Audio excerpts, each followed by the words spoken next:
C'est une destination. On va vous parler de Newcastle. C'est l'Eldorado. On va vous parler de Newcastle avant de parler des autres clubs et des autres infos du jour. Pourquoi ? Ah, parce qu'il y en a d'autres ? Oui, il y en a d'autres. Ah, c'est pas que là-bas, d'accord. Aujourd'hui, en regardant l'effectif de Newcastle, ça a grossi ces dernières heures, on constate quoi ? On constate qu'il y a 10 Français aujourd'hui dans l'effectif de Newcastle.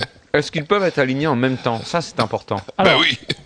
Alors attendez, j'ai quand même vous dire. Alors, 10 Français et demain matin, il y en aura 11. Pourquoi ? Parce que Yoann Gouffran, sur son compte Twitter, a annoncé il y a 2 heures de ça, je quitte Bordeaux, je suis Alors, est-ce qu'il y a moyen à faire... Non, il n'y a pas de gardien, il n'y a pas de gardien français. Non, il n'y a pas de gardien. Donc on ne peut pas faire une équipe entière en français. Alors, je vais vous donner les 10. Ça va, si seulement le gardien n'est pas français, on s'en fout. Il y a 10 joueurs de champ français. Moi, je dis que Roland, au point où on en est, il ne faut pas chipoter, tu vois. Ouais, il faudrait que ce soit... En même temps, que ce soit complet. C'est peut-être le seul poste où tu as intérêt à avoir un français en plus. Hein. Non, mais moi, ce que j'ai trouvé extraordinaire, c'est que, bon, évidemment, ils n'ont pas fait esprit, c'est le hasard.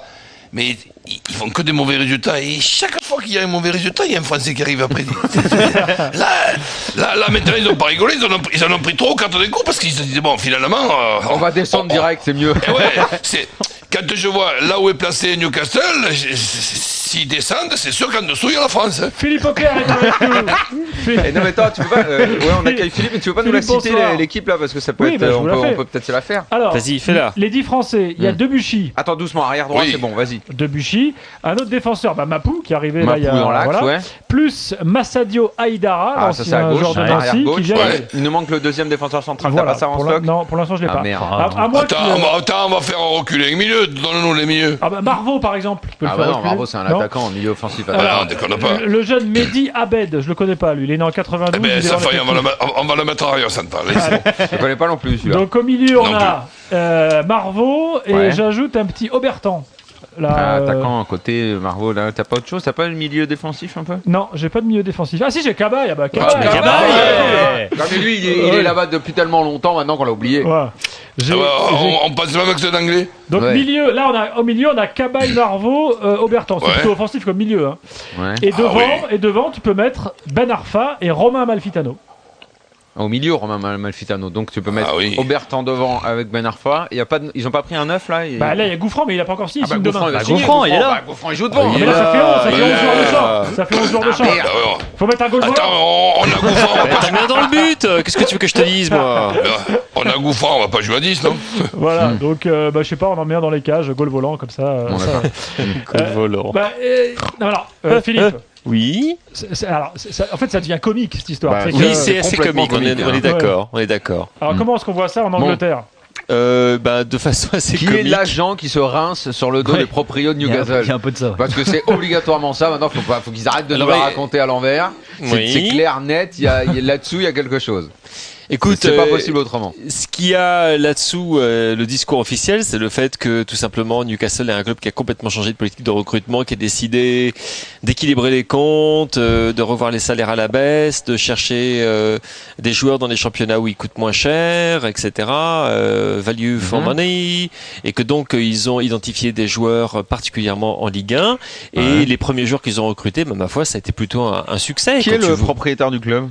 Mike Ashley. Et il fait quoi lui dans la vie ? Multimillionnaire. Ah quand même. Bah oui. C'est sympa comme métier ça. Oui. Non, mais détenteur d'une chaîne de distribution de magasins, d'équipements de sport entre autres. L'équivalent de Decathlon.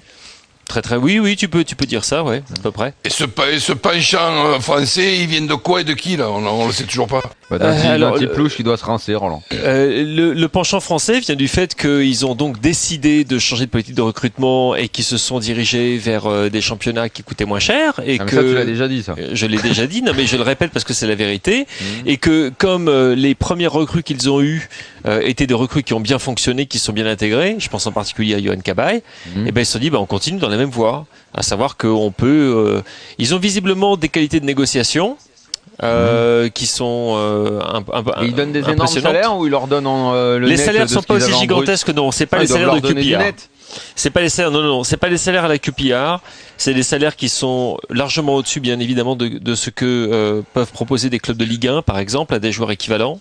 Donc tu es en train de nous dire qu'en plus que tu vas à Newcastle, de cet endroit paradisiaque, En plus, il n'y a pas. C'est une belle ville, hein. C'est une belle ville. T'as 50 000. Je regarde le ciel. Je regarde le ciel qui est au-dessus de cette ville. Je regarde le. C'est un peu gris. T'as un beau stade qui est plein. Il y a 50 000 spectateurs toutes les semaines ou toutes les 2 semaines pour voir l'équipe jouer. L'autre jour, lorsqu'ils ont été joués à Brighton en FA Cup, il y avait 8 000 supporters qui se sont déplacés, qui ont traversé l'Angleterre pour les voir. C'est un vrai grand club de football en Angleterre. Ça, on peut pas en douter. On peut pas reprocher aux joueurs de sans cesse faire le choix de l'argent pour une fois que c'est un vrai club de foot, une vraie ville de foot. Enfin, voilà, on va pas se plaindre qu'ils aillent au Qatar ou je sais pas où. Là, pour le coup, Newcastle, c'est comme le dit Nicolas, je ne me plains même pas quand ils vont en Chine ou au Qatar. C'est pas pour me plaindre qu'ils aillent à Newcastle. Non mais là, qu'on nous dise pas, il y a pas de soleil.